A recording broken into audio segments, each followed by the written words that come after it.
Hello agriculture aspirant, मेरा नाम है अंकित और आज हम लोग पढ़ने वाले हैं agriculture meteorology. Today we are going to study agriculture meteorology. Let's start agriculture meteorology. Agriculture meteorology के सबसे पहला बोल रहा है कि अगर हम किसी फर्टिलाइज़र का एप्लीकेशन करते हैं तो उसमें एग्रीकल्चर मेट्रोलॉजी का क्या हेल्प होता है। तो उसमें सबसे पहले बोल रहा है कि फर्टिलाइज़र का एप्लीकेशन तब करेंगे वहाँ जो रेनफॉल होता है वो 1 mm पर डे होना चाहिए। विंड का स्पीड लेस देन 30 किलोमीटर प्रति आवर होना चाहिए और उसमें मॉइस्चर 30 से 80% होना चाहिए। क्यों? अगर देखिए, अगर नहीं, इसको बोलते एक रेनी डे होता है, रेनफॉल डे या रेनी डे। रेनी डे कब होता है? जब आपका जो रेन होता है वो more than 2.5 mm per day हो जाता है, तब रेनी डे होने लगता है। तो इस सिचुएशन में तो आप फर्टिलाइज़र का एप्लीकेशन नहीं कर सकते हैं। तो इसीलिए 1 mm से जब कम रहता है बारिश, तभी आप फर्टिलाइज़र का एप्लीकेशन कर सकते हैं। अगर बोलता है विंड का स्पीड लेस देन 30 किलोमीटर प्रति घंटा बोलता है, लेकिन आप मिनिमम 10 किलोमीटर प्रति घंटा पर स्प्रे कर सकते हैं, ताकि स्प्रे करने के बाद इधर उधर बिखरे नहीं, छिटाए नहीं। उसमें सॉइल मॉइस्चर जो कंटेंट होता है वो 30 से 80% नमी हल्का सा बना रहता है, ताकि फर्टिलाइज़र जल्दी ऑब्जर्व करे प्लांट्स। फिर अर्थ का जो रेडियस होता है वो आपको 6371 किलोमीटर प्रति 6371 किलोमीटर होता है। The estimated mass of atmosphere का जो मास होता है 56×10⁻14 मीट्रिक टन होता है, जो एक्सटेंड करता है 400 किलोमीटर का। Mean sea level temperature and pressure of atmosphere और 15 डिग्री सेल्सियस, और इसमें कितना 1013 MV रिस्पेक्टिव होता है। Temperature in atmosphere absence would have been 90 degree Celsius on day और -145 डिग्री सेल्सियस ऑफ नाइट होता है। एक बात बोल रहा है कि एटमोसफेयर में नॉन वेरिएबल कंपोनेंट और एक वेरिएबल कंपोनेंट। इसे समझ लीजिए, ये आपका 2025 के GRF में पूछा हुआ क्वेश्चन है, variable component of the atmosphere. तो देखिए, नॉन वेरिएबल कंपोनेंट में क्या हो जाएगा? Nitrogen, oxygen, argon, neon, helium, krypton, xenon और रेडॉन। आपको वेरिएबल कंटेंट और नॉन वेरिएबल कंटेंट आप समझिए। वेरिएबल कंटेंट वैसा कंटेंट करता है जो हमेशा समझ ही रहा है आप लोग कि इट इज वेरी करता है। Non variable component is permanent, it is fixed. Atmosphere में इतना परसेंट, जैसे आपका नाइट्रोजन हो गया जो 78% आपका फिक्स हो गया, ऑक्सीजन हो गया जो 20.95% आपका फिक्स हो गया, और उसी तरह आर्गन हो 0.95 हो गया, नियॉन, हीलियम, क्रिप्टन हो गया जो 0.0001% हो गया। वेरिएबल कंपोनेंट से नाइट्रस ऑक्साइड हो गया, सल्फर हो गया, ओजोन हो गया, हाइड्रोजन हो गया, मीथेन हो गया, अमोनियम हो गया, वाटर वेपर CO2 हो गया। आपका ये क्या हो जाएगा? CO2 हो गया, एक वाटर वेपर हो गया, ये सब हो गया आपका जो नॉन वेरिएबल कंपोनेंट्स हो गया। देखो, वाटर वेपर जो 4% ऑफ द एटमोसफेयर पाया जाता है, लेकिन इसका तो वेट होता है 3% होता है। वेपर प्ले करता है large role of observation of long radiation. Vapour का क्या रोल होता है? ऑब्जर्वेशन करता है लॉन्ग वे रेडिएशन का। दो टाइप का रेडिएशन होता है, एक लार्ज वे रेडिएशन, एक शॉर्ट वे रेडिएशन। तो शॉर्ट वे रेडिएशन उसे कहते हैं जिससे हम लोग सीन कर सकते हैं। इट इज जो इनकमिंग ऑफ द सन से जो इनकमिंग करता है रेडिएशन, उस शॉर्ट रेडिएशन होता है जिससे हम लोग सी कर सकते हैं। और जो हम लॉन्ग रेडिएशन होता है वो आउट गोइंग ऑप्शन होता है। उसमें क्या होता है, ये हम सीन नहीं कर सकते, हम नहीं देख सकते हैं लॉन्ग रेडिएशन को। हम लोग कौन सा रेडिएशन लेते हैं? तो शॉर्ट रेडिएशन लेता है, प्लांट भी शॉर्ट रेडिएशन लेता है। कंपोजिशन ऑफ एटमोसफेयर की बात करें तो उसमें आपको बताया कहते हैं नाइट्रोजन में 78%, आर्गन 0.93%, ऑक्सीजन 495 होता है। कार्बन डाइऑक्साइड 0.033%, ओजोन होगा 0.0006। Half of total gas exit of atmosphere below का जो टेम्परेचर होता है 5.5 किलोमीटर प्रति घंटे। इसका फिजिकल स्ट्रक्चर ऑफ एटमॉस्फेयर का स्ट्रक्चर है। तो सबसे पहला जो लेयर होता है वो टोपोस्फेयर होता है।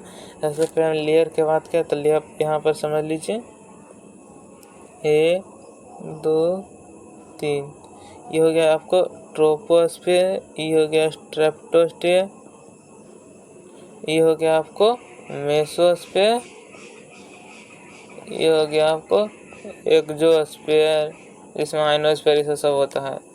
ये देखिए ट्रोपोस्फेयर जो होता है आपका एल्टीट्यूड कितना होता है, तो इसका होता है 11 किलोमीटर प्रति घंटा। उसके बाद बोलता है कि 11 किलोमीटर इसका एल्टीट्यूड होता है। इसमें क्या होता है, इसमें टोटल गैस का 75% होता है। इसमें सीट ऑफ वेदर फिनोमेना होता है। इसे आल्सो नोन किसी क्या कहा जाता है, seat of weather phenomena. There are decrease of temperature decrease होता है अल्टीट्यूड के साथ इन लेवल 6.5 किलोमीटर होता है, डिग्री सेल्सियस किलोमीटर होता है। अगर ड्राई लेपेस रेट कितना होता था, ड्राई लेवल होता है 10 डिग्री सेल्सियस प्रति किलोमीटर होता है। इसका टेम्परेचर के बाद देखे यहाँ पर बोल रहा है कि अगर डिक्रीज हो जाता है टेम्परेचर, इंक्रीज होता है अल्टीट्यूड के साथ। तो सबसे पहले यहाँ पर डिक्रीज होता है। पहला में आपको बात किया जाए तो पहला में जो होता है वो आपको डिक्रीज नज़र आएगा। जब दूसरा स्टेज जैसे स्टार्ट होगा फिर इंक्रीज हो जाएगा, फिर तीसरा स्टेज जैसे स्टार्ट होगा ये डिक्रीज हो जाएगा, जैसे स्टार्ट होगा ये फोर्थ जिसमें इंक्रीज होगा। मेसोस्फीयर सबसे कोल्डेस्ट होता है। कोल्डेस्ट सबसे कौन सा होता है, तो मेसोस्फीयर। और सबसे वार्म कौन होता है, तो वो स्ट्रेटोस्फीयर। समझे। अपना नेक्स्ट में आपका है का इंक्रीज हो गया, डिक्रीज होता है टेम्परेचर, इंक्रीज होता है जब हाइट के साथ। इसे लेपेस रेट ऑफ टेम्परेचर कहते हैं। Due to convection height of troposphere is more summer than of winter. Troposphere layer का होता है जो end of troposphere and starting of stratosphere के बीच में जो लेयर होता है उसे कहता है टोपोस्फेयर। ये क्या होता है, layer of separating of troposphere and stratosphere को। टेम्परेचर जो ऑलवेज रिमेन कांस्टेंट होता है -57 डिग्री सेल्सियस से LRT lapse rate of temperature DO होता है। Atmospheric temperature at mean sea level का कितना होता है 1013.25 MV एंड डिक्रीज होता है 110 MV with high pressure. Next जो स्फीयर होता है उसे कहता है स्ट्रेटोस्फीयर। 16 से 50 किलोमीटर होता है। यहीं पर ओजोन का लेयर होता है जो एट द मैक्सिमम 5 किलोमीटर तक ही होता है। टेम्परेचर जैसे इंक्रीज होता है तो विथ इंक्रीज होता है हाइट के साथ। प्रेशर जितना ही प्रेशर डिक्रीज होता है इसमें 110 प्रति टू 1 MV। मेसोस्फीयर जो केमोस्फीयर के नाम से भी जाना जाता है इसको। इसमें द लेयर होता है एक्सटेंड करता है वो 80 किलोमीटर तक। लेपेस रेट होता है जो इंक्रीज होता है हाइट रीच ऑफ -90 सेल्सियस, इसलिए इसे सबसे कोल्डेस्ट स्फीयर कहते हैं। ये भी पूछा गया है JF एगोनोमी में कौन सा स्फीयर होता है जो सबसे कोल्डेस्ट होता है, तो मेसोस्फीयर होता है। एटमॉस्फेरिक प्रेशर डिक्रीज होता है 1 MV टू 0.01 MV। थर्मोस्फीयर जो आउटर लेयर ऑफ एटमॉस्फेयर जो कॉल्ड होगा थर्मोस्फीयर। आइनोस्फीयर होता है 15 से 35 किलोमीटर होता है। इसका जो हाइट कंडीशन होता है 22 किलोमीटर होता है। ओजोनोस्फीयर या स्ट्रेटोस्फीयर कैसे नाम जाता है, अम्ब्रेला ऑफ अर्थ।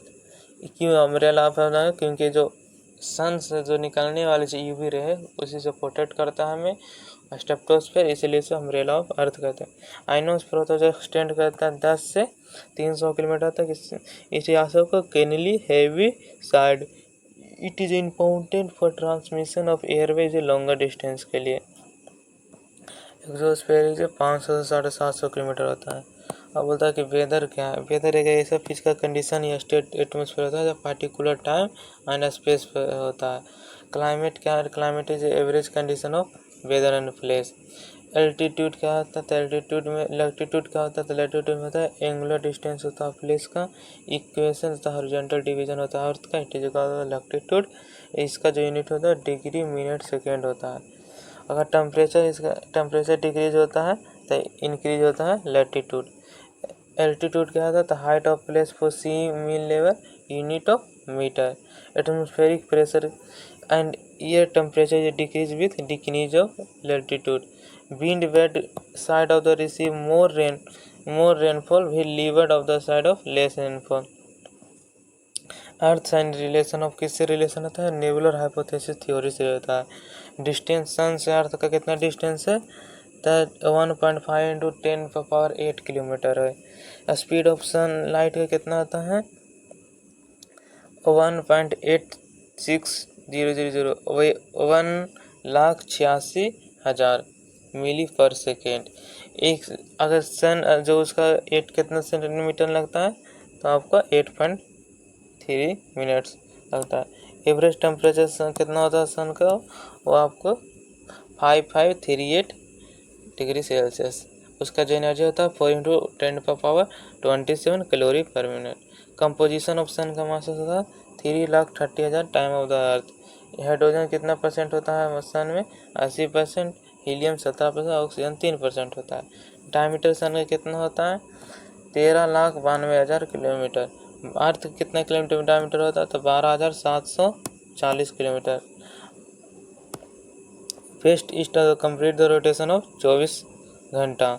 जो अपना जो पूरा कितना घंटा में कर लेता है? तो आपका 23 घंटा 56 minute 4.09 second. Rotation of earth is causes by day और नाइट, इसी कारण होता है तो रोटेशन ऑफ अर्थ का।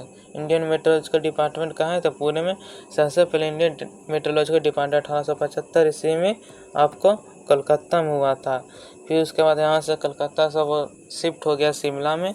शिमला के बाद शिफ्ट हो गया पुणे में। करेंटली अभी 1940 ईस्वी में न्यू दिल्ली गया, वहाँ से अभी न्यू दिल्ली में present India meteorological department. Equation क्या होता है? इक्वेशन डे एंड नाइट और द इक्वल ड्यूरेशन होता है, उसे कहते हैं इक्वल ड्यूरेशन। जहाँ पर होता है डे और नाइट का उसे कहते हैं इक्विनोस। स्प्रिंग इक्विनोस का होता है 21 मार्च तक होता है। समर सोलिस्टिक होता है 21 जून तक होता है डे एंड नाइट में। और विंटर सोलिस्टिक 22 दिसंबर तक होता है। इसको सबसे पहले हम समझने के लिए हम समझते हैं इसको मीन्स होता है कि डे और नाइट का इक्वल ड्यूरेशन, उससे कहते हैं इक्विवेलेंस। अब इसको हम समझते हैं कि इक्विवेलेंस को हम कैसे समझ सकते हैं। तो सबसे पहले हम इसे 4 को बनाते हैं, 1 2 3 4।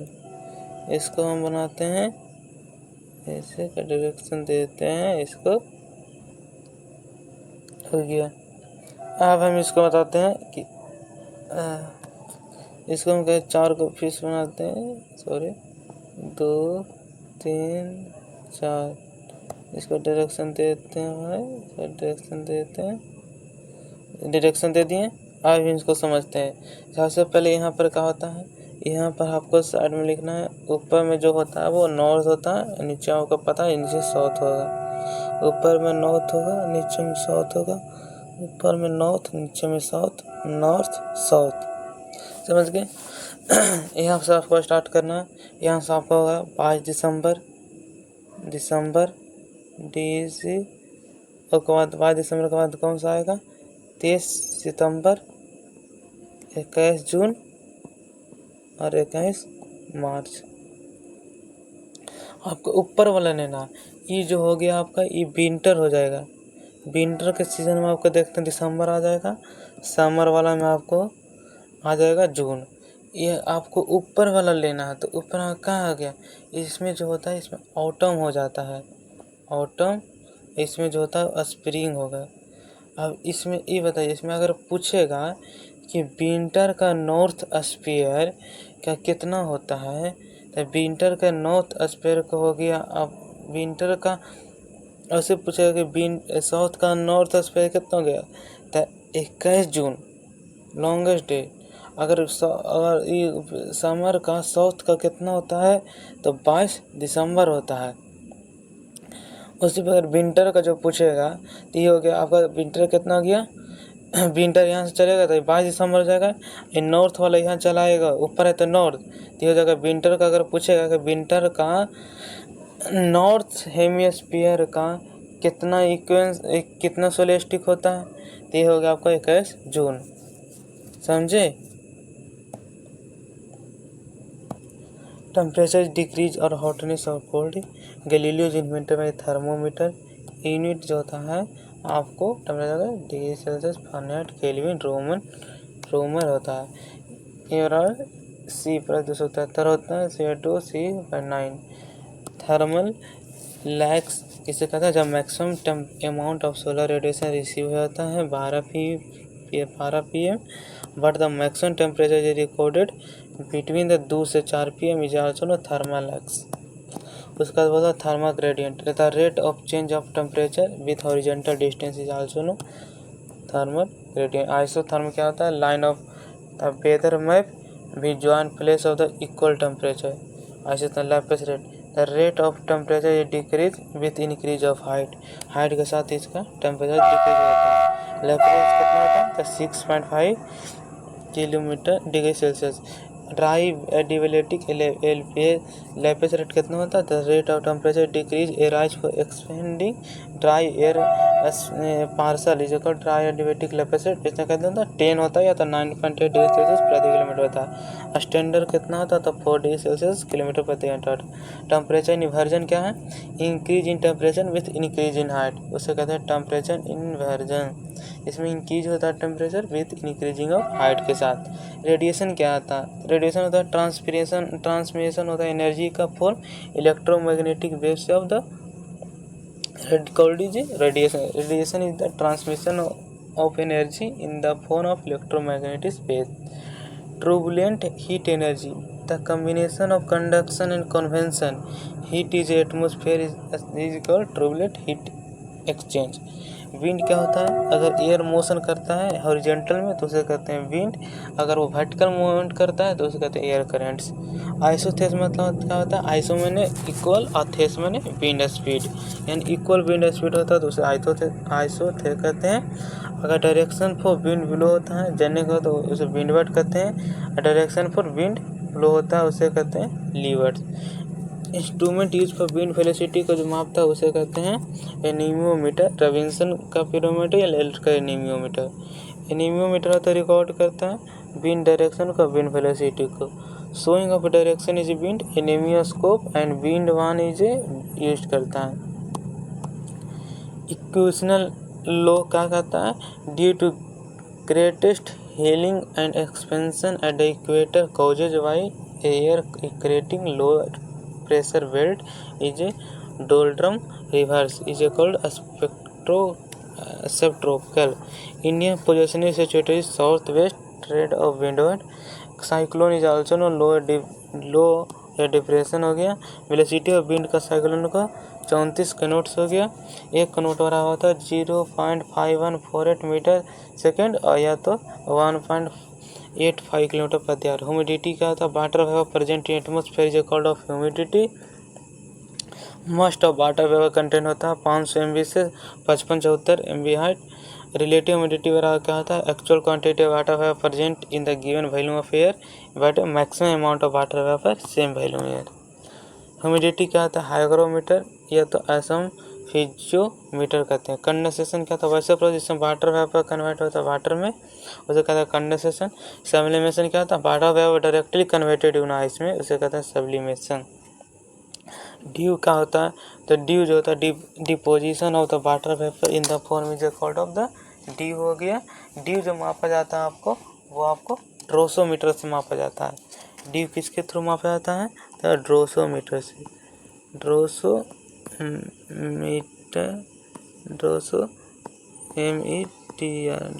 से मापा जाता है ड्यू को। फॉरेस्ट क्या होता है, फॉरेस्ट होता है frequently causes form of sublimation is called of forest. Fog क्या था, the temperature air decreases such the extent water drop area में सस्पेंडेड इन एयर।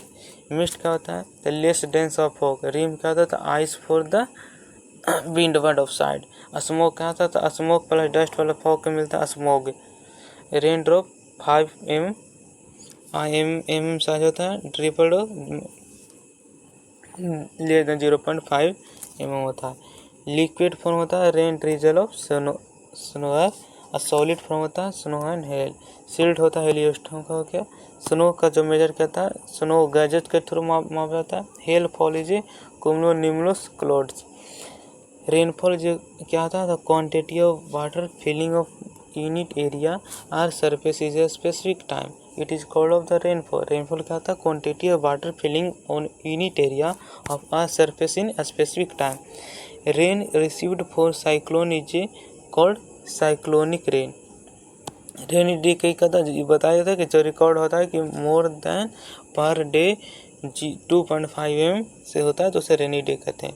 क्लाउड हो गया, क्लाउड का प्रेसिपिटेशन इसमें Nimbo status stratosphere कुमुलो। Nimbo status में आपको कंटिन्यूअस प्रेसिपिटेशन हो जाता है, जब बारिश किस में होता है तो निम्बो स्टेटस में। स्ट्रेटोस्फेयर में होता है गिवन ड्रिजल होता है। कमुलो में होता है निम्बस होता है। आइसो में हो गया आपका इक्वल। नेप में होता है weather map jointing it is also called of the nap. Insolation का था incoming of solar radiation of या energy received for surface in the physical insolation. Short wave radiation जो होता है वो आपको होता है कितना होता है 0.15 से लेकर 4 माइक्रोन। इसका जो लॉन्ग होता है 4 से 100 माइक्रोन। टेरेस्ट्रियल रेडिएशन का तो वैसे रेडिएशन जो बोथ होता है एनर्जी एंड एटमॉस्फेयर के तो टेरेस्ट्रियल रेडिएशन कहते हैं। रेडिएंट फ्लक्स डेंसिटी कहता है amount of energy received for the unit surface is unit time it is called radiant flux. Minute black body क्या होता है बॉडी भी ऑब्जर्व कंप्लीटली से ऑल रेडिएशन की कॉल होता है ब्लैक बॉडी। एल्बिडो क्या आता है जो रिफ्लेक्ट कर जाता है radiation is a total incidence is called of the albedo. मतलब कि वो टकरा के जितना रेडिएशन रिफ्लेक्ट करता है उसे कहते हैं एल्बिडो। एल्बिडो जो लैंड का सरफेस तो 8 से 40% होता है इनकमिंग जो सोलर रेडिएशन का। अब वाटर का कितना होता है तो 8 से 10 होता है। रेडियोमीटर का था वैसा साइंस जो मेजरमेंट करता है रेडिएशन एनर्जी को रेडियोमीटर कहते हैं। और वैसा इंस्ट्रूमेंट जो मेजर करता है रेडिएंट एनर्जी को से रेडियोमीटर कहते हैं। लक्स मीटर का था जो सेंस ब्राइटनेस को luxometer and photometric sensor of use कहता है। सनशाइन और कितना मेजर कहता है सनशाइन रिकॉर्डर से किया जाता है। यूनिट ऑफ रेडिएशन का था 1 कैलोरी सेंटीमीटर पर मीटर उसका पर मिनट इज 697 WM। नेक्स्ट हो जाता है 1 वाट पर 1 जूल पर सेकेंड होता है। आउट ऑफ टोटल एनर्जी होता है 24%। रिफ्लेक्ट जो क्लाउड एंड डस्ट इसे पार्ट कर 7% सेक्रेट कर देता है। प्रेशर का था बेथ of exact Y column on unit pressure is earth. 1 atm pressure होता है 29.92 इंचेस या 76 सेंटीमीटर या 760 mm। 13.25 मिली बार होता है 10.1 × 325 kPa। Instrument is a measure of pressure is called of the Fortin's barometer या की पैटर्न बोरोमीटर। एनुराइड बोरोमीटर जो होता है एक्यूरेट नहीं मेजर करता है। ये 14 जो बोरोमीटर एक्यूरेट मेजर करता है अब एटमॉस्फेरिक प्रेशर को। एटमॉस्फेरिक प्रेशर कैसे करता है वैसा प्रेशर जो exact of atmosphere is called of atmospheric pressure. Iso माने इक्वल बार माने हो गया तुम आप समझ ही रहे हैं वेदर मैपिंग ज्वाइंटिंग। डॉट पॉन एरिया होगा जो 20% of the deficiency of the rainfall on 25% rainfall in the 20% of area. डॉट क्या आता है तो डॉट की सीधा बोला जाता है scarcity of the water region it is also called of dot. Dot का सीधा डिफिनेशन क्या हो जाएगा scarcity of water of region is called of dot. Dot means क्या होता है डॉट के हर साइंटिस्ट ने अलग अलग डिफाइन किया है। सबसे पहले एक रामदास एक साइंटिस्ट है उन्होंने डिफाइन किया है कि डॉट is a situation when the actual seasonal rainfall in deficient by more than mean deviation. ये 2025 के PYQ ऑफ GRF ने पूछा गया है कि जो डॉट is a situation when the actual seasonal rainfall in deficient by फिंदी ब्लैंक्स द मीन डेविएशन तो उसमें होगा मोर देन टीस। ये डॉट का क्लासिफिकेशन किया गया है जैसे में होता है परमानेंट डॉट सीजनल। अगर डॉट का सीधा क्लासिफिकेशन तो उसमें 3 टाइप का होता है मुख्य रूप से। एक होता है मेट्रोलॉजिकल डॉट हाइड्रोलॉजिकल डॉट, और एक होता है आपका एग्रीकल्चर डॉट। मेट्रोलॉजिकल डॉट किसे कहते हैं? वैसा डॉट जिसमें एवरेज एनुअल रेनफॉल से कम बारिश होता है उसे मेट्रोलॉजिकल डॉट कहते हैं। हाइड्रोलॉजिकल डॉट किसे कहते हैं? इसमें scarcity of the pond, river, ये सब में आपको पानी नहीं मिलता है या सब सरफेस में पानी का अभाव हो जाता है, उसे कहते हैं हाइड्रोलॉजिकल डॉट। एग्रीकल्चर डॉट कहता है वैसा डॉट जिसमें सॉइल में जो होता है वो मॉइस्चर नहीं रहता है, उसे कहते हैं एग्रीकल्चर डॉट। ये जो होता है आपको मेट्रोलॉजिकल डॉट, वही आपको चार टाइप का हो गया, जिसमें आप बताइए स्लाइडली जो डॉट होता है वो 11 से 25 से लेस देन नॉर्मल भाषा से स्लाइडली कहते हैं। मॉडरेट हो गया जो आपका 25 से 50%, और सेवर हो गया आपको जो 50% होता है, रेनफॉल से कम बारिश होता है तो उसे कहते हैं सेवर डॉट। मेट्रोलॉजिकल डॉट लेस देन 75% नॉर्मल रेनफॉल होता है, मेट्रोलॉजिकल डॉट कहते हैं। अगर ईयर के बाद क्या जाता है, दो टाइप का होता है, एक सेवर डॉट होता है, एक पार्टिकल होता है। तो सेवर डॉट में ना अगर मोर देन 50 ईयर अगर डॉट रहा तो सेवर डॉट कहते हैं, और लेस देन 5 से 50 मोर देन रहता है, अगर 5 से 50 ईयर रहा ना तो हो गया, ये हो गया आपका particle dot. Evapotranspiration, loss of water for the soil in transpiration in plant surface is called evapotranspiration. Artificial rain is making, किसने दिया था? अगर कोल्ड हमको बारिश का तो सिल्वर आयोडीन और NaCl का ड्राई आइस का उपयोग करते हैं। अगर हॉट क्लाउड हमको कराना तो उसमें सोडियम क्लोराइड का दिया जाता है। उसके बाद next famous artificial rain is evaporative going the, Maharashtra में सबसे पहले बारिश हुआ था जो कौन दिए थे? बाई एमर राजा मार्थे, इन्होंने दिया था बार में रेनफॉल करवाए थे। डॉट के बाद क्या था? डॉट बहुत सारा टाइप के होते हैं। डॉट ये आपको 3 टाइप का जो है जो मुख्य होते हैं, बाकी अब ड्यूरेशन के आधार पर सुन लीजिए। होता है dot permanent dot, seasonal dot, contingent dot, invisible dot. Permanent dot जो डेजर्ट एरिया में होता है, एरिड एरिया में होता है, वहाँ पर परमानेंट डॉट होता है। सीजनल डॉट होता है कि मतलब उसमें जो जैसे अभी रेनी सीजन चल रहा है, रेनी सीजन में बारिश नहीं पड़ता उसे सीजनल डॉट कहते हैं। कंटीजेंट डॉट जिसमें abnormal failure of rainfall is called of contingent dot. Invisible dot किसे कहते हैं? फ्रीक्वेंट, मतलब इस एरिया पर बारिश हो रहा है वहाँ बारिश नहीं हो रहा, उसे कहते हैं इनविजिबल डॉट। आज का सेशन ख़त्म करते हैं, कल फिर मिलते हैं। थैंक यू सो मच दोस्तों, थैंक यू। शेयर करिए, लाइक करिए, सब्सक्राइब करिए। Thank you so much.